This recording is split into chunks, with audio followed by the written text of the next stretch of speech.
Hey, so I thought you might like to join me for tonight's painting. I'm doing 30 paintings in 30 days, or 30 works on paper in 30 days, which I do every September.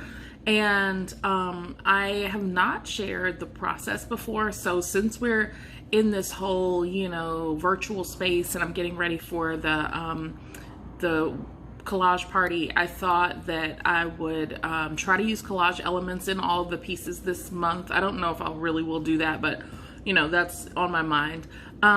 So that is one thing. And the other thing is, since we're getting ready to do this collage party, but it's not going to be a workshop, I thought that I would give you guys some pointers on sort of how I go about, choosing elements for my collage, and how I adhere things, and just some tips.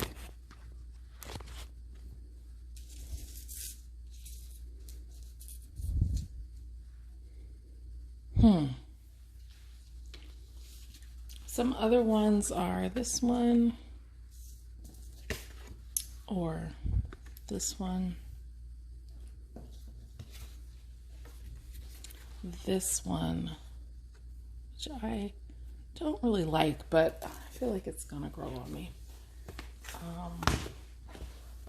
All right, so got a few other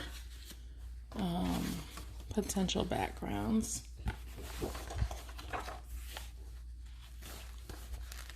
And while we're at it, I can show you my collage sketchbook. So my collage practice is really for myself. I collage because it helps me work through ideas, more so than because I want to create finished art that are collages. And this really is, again, using it for the idea. This reminded me of ancient Egypt. I mean, it really is just like, I'm using it like, like a sketch, right?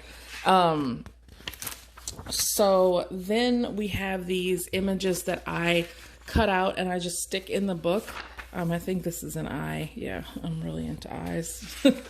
And so you might, find a pair of loose lips there, an eye, and some notes on, what I'm thinking as I work on the piece. So the comments on this particular page actually refer to, or were part of, my thinking on a collage that I can actually show you guys. I have it online. I think is it in the show right now?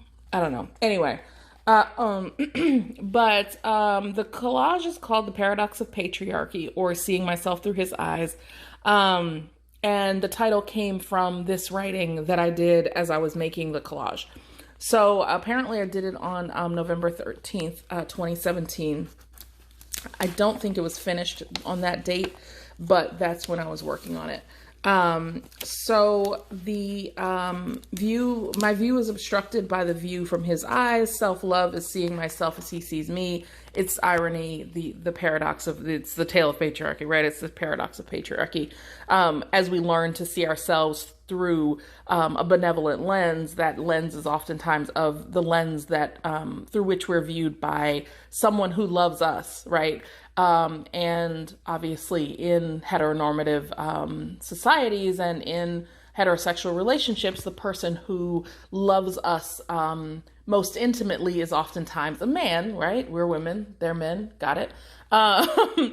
And so, so that's sort of where that emerges from. So this says, learning to challenge the narrative of woman as nurturer of others, caretaker of others, sometimes requires seeing ourselves as not ourselves. Can we ever come to see women and ourselves as complete beings without the external gaze? Is the external gaze ever accurate, or even a safe picture? Whatever. It doesn't really matter. That's the thought that, that was coming to mind as I was making the piece. It matters in that it helps me develop the work. But it doesn't, it's not part of the work. So another thing that I like to do is buy multiple copies of a magazine if I like an image. And I also might scan it in and then, be able to manipulate it or cut it up again. I like to Xerox. So these are actual original, magazine images, magazine cutouts. But I do like to Xerox images onto color copy paper so that I can use them in paintings. And, if I create a color copy, I can then create a transfer. I use a lot of transfers in my work, and it just gives me a lot more flexibility with found images. And this is something that's, it's unlikely that I would ever use that whole image without cutting it in some way or obstructing it in some way, because it is, it's just fully is someone else's image. Kind of depends on what I'm saying with it, because if I'm commenting on, the ad or on advertising, I might use, I'm more likely to be willing to just straight up use someone else's image. This little lady shows up in a number of my pieces purely because she has become the face of several brands. And I think she's, kind of interesting looking.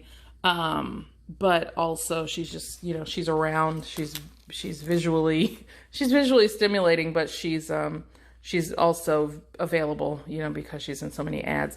So this is the rest of the Andre 3000 face. I've used this side. I actually haven't used, I've used this side in a piece, but as I said before, I like to buy multiple magazines and use them. So I think that his hand, the actual hand that came from this image, is still in the sketchbook, but I have indeed used another copy of this in a piece, in that Paradox of Patriarchy piece. So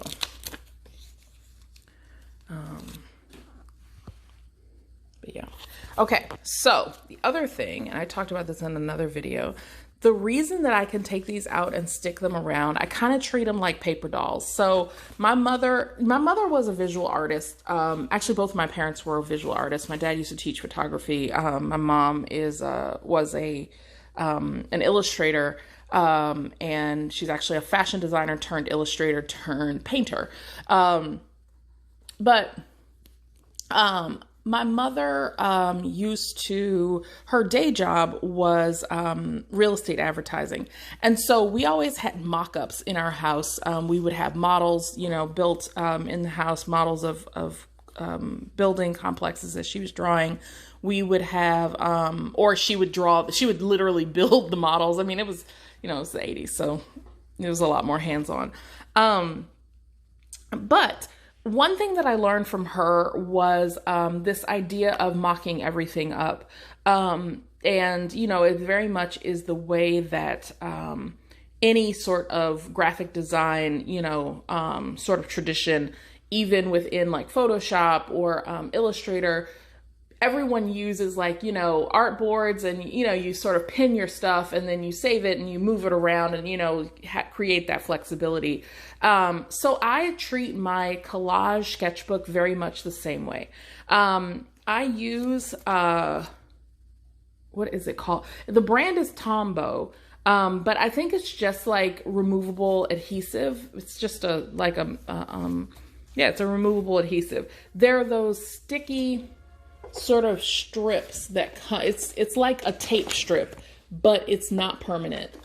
They look like this, except that this one is the permanent version, but it's the same, same appearance. And you just pop this down and then sort of paint on the back of your piece with a clear piece of tape. Okay, so this has the temporary. You can see the little strips of it on there. And it really is temporary, right? Like I can stick it and re-stick it. It's repositionable. It doesn't mess up my paper, at least most paper. It doesn't mess up the paper. And so I can, then like move it around, find where exactly it fits.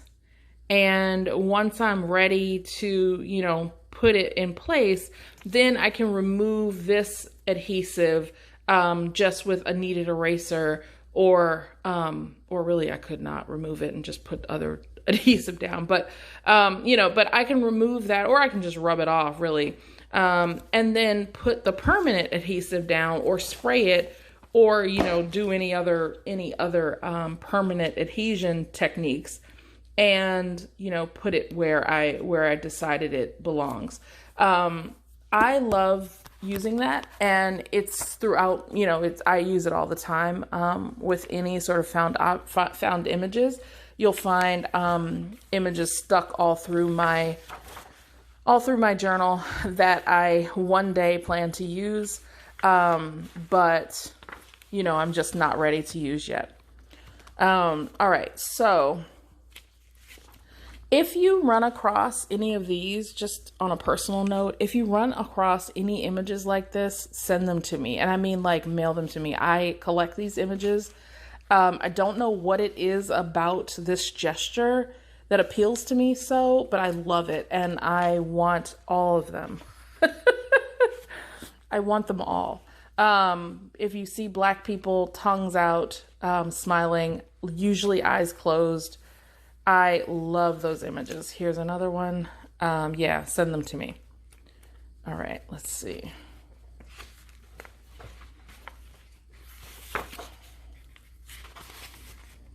And for the most part, they're just images that inspire me or that I find interesting. And, this is a collage, but I don't think I'm going to do anything with it. I just thought it was interesting. I like this entryway. I like the idea of this Black woman being the destination. Yeah, really not much more than that. And, it's something that intrigued me at the moment. I made the collage, I moved on with my life, and now I still have it. And this actually should be stuck down. It's sticky on the back. Okay. The other thing is, don't be afraid to use the image incorrectly, because sometimes the right way for you is not the image. It's the negative or the reverse of the image. So just keep that in mind. I did a video on that, and that's why these are stuck in this book where they are. So hopefully you'll see that. And let's see what else is in here. Oh, right. Maybe we'll use some of these for tonight's piece. I really like this. I really like this image, this lady here. I really like this guy jumping, and maybe that will be our image. Do we like that? Maybe. I might like this. Okay, let's think about this. Okay. I wish I had my tripod. Okay.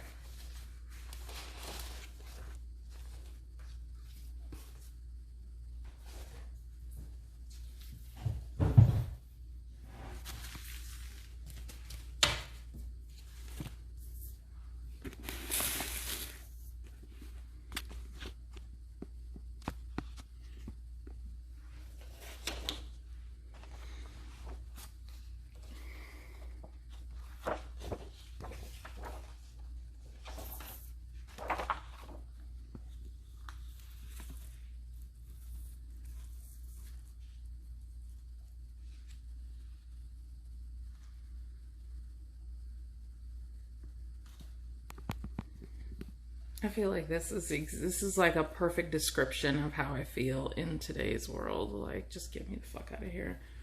I also save words when I see them that, especially in like fonts that I like, typeface that I like. I will just cut them out, and they might not actually end up in a piece. A lot of times they do. But because I like to play with language, I just really enjoy, I enjoy words in English. But I also kind of go back and forth on that because I don't want the art to rely too heavily on the words. So there are days when I think that it really matters that the visual art stands on its own. And then there are days when I'm like, you know what, that's total bullshit. And like, listening to people who are like, it must do this, it must do that. Like, fuck you, it's art. It can do whatever the fuck I want it to do. I'm the artist. So anyway, that's, that's neither here nor there. But I like,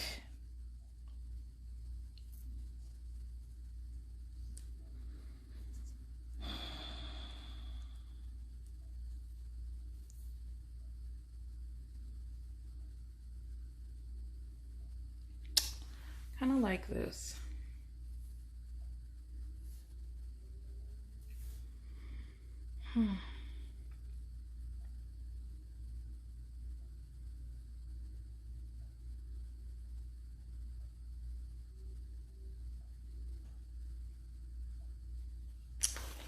Another thing is, if you get to know me and my art practice, I spend a lot of time just sitting in silence and staring at the work,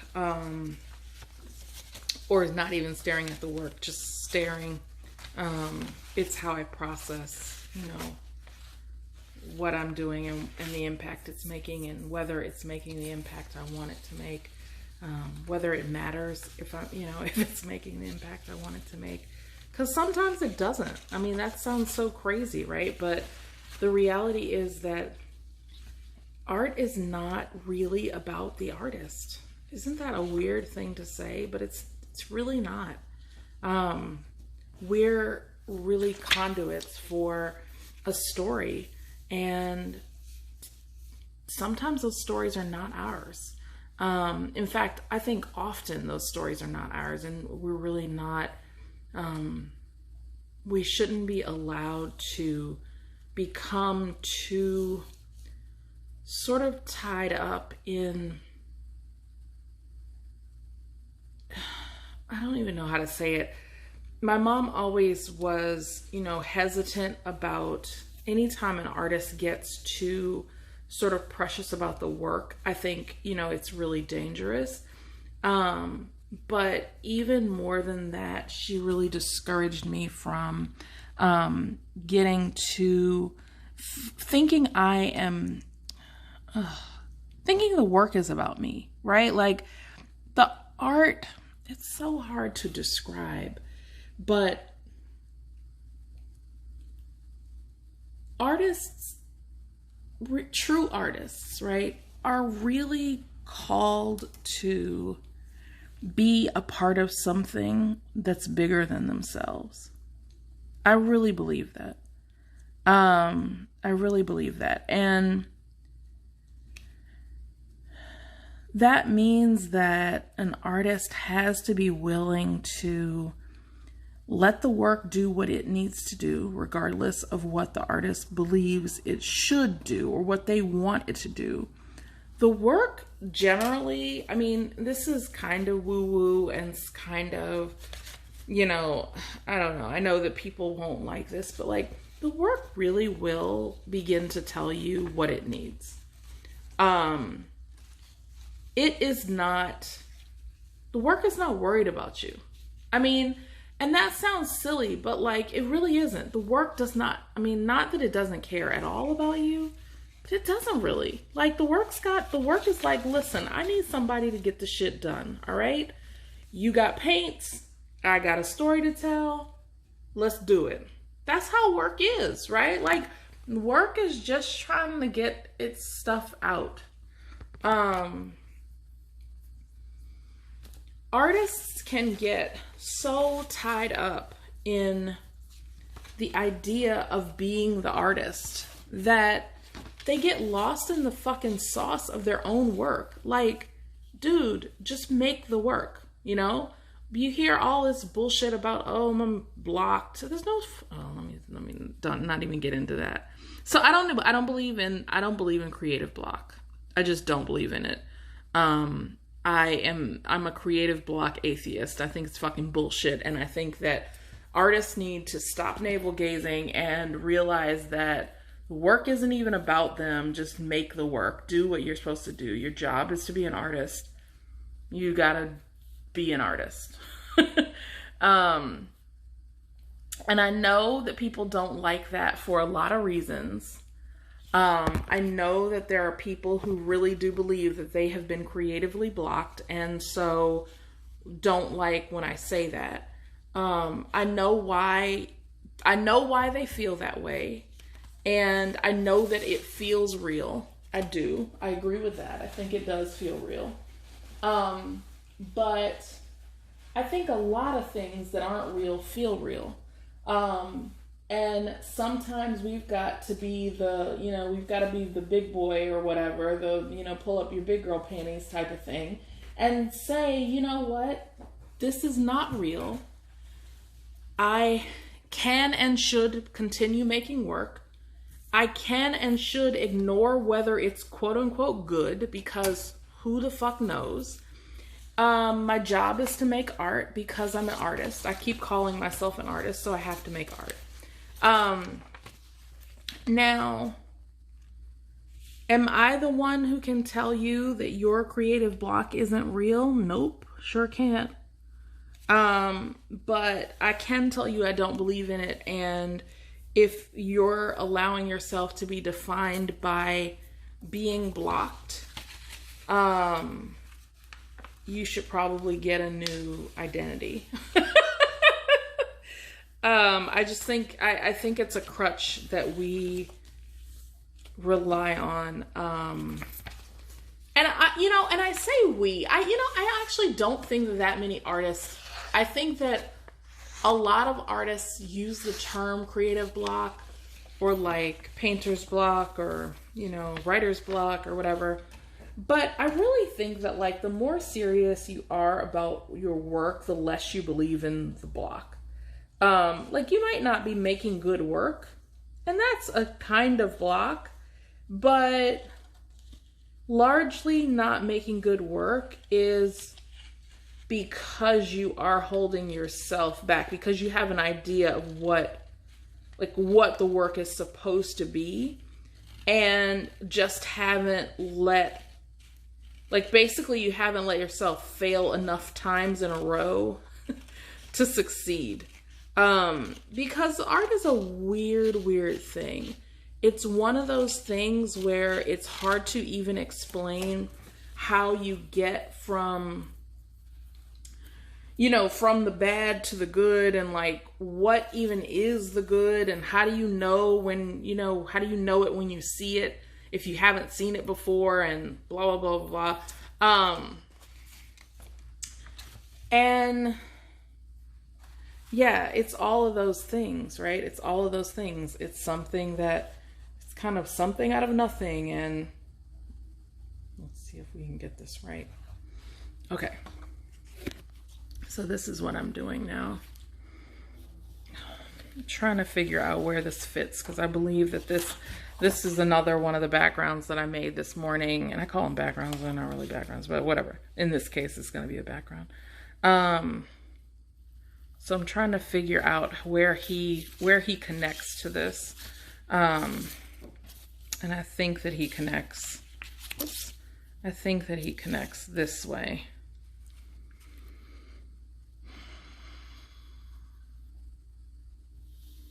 I think that he is some sort of cultural guard.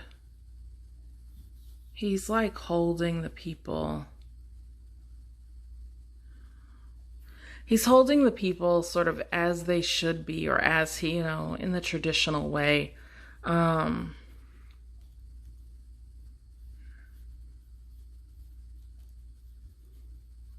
he's got a little bit of flair. He's got the, don't know if you can see. He's got kind of a scarf-like, it's supposed to be a cape, but I don't know that it actually conveys a cape, but maybe it didn't start out as a cape. I think I just said that.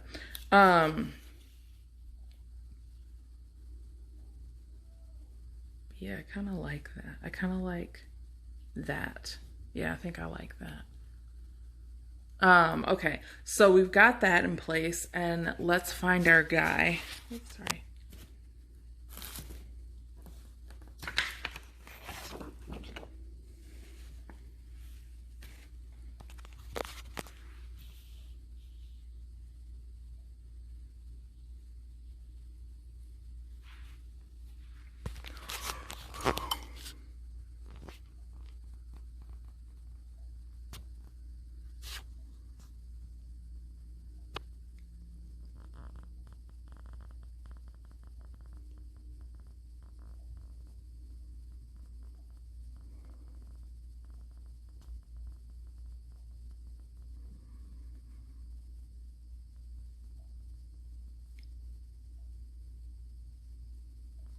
And with this, I even like the juxtaposition of the African man and what is apparently a white man, because there's such freedom in the jumper, and there's such rigidity in the guy who's facing us. And the other thing that I think is very, very interesting about this is his jacket is either too big or he has no hands. And that has always struck me in this picture. I think it's very, very strange. Especially given his body language and the confidence in his, in his posture, the sort of regalness in his face. And then he has no fucking hands. Like, what is that about? Is he holding his hands in a fist or in fists? Is he, it's not that long. Like, maybe I have long arms, but I feel like he should have hands. Anyway, but yeah, this is what I'm thinking. Now, the other thing that I'm thinking is I don't really like this area, and I might remove it. Not a fan of that at all. Yeah, not a fan of that at all. So let's get to removing that.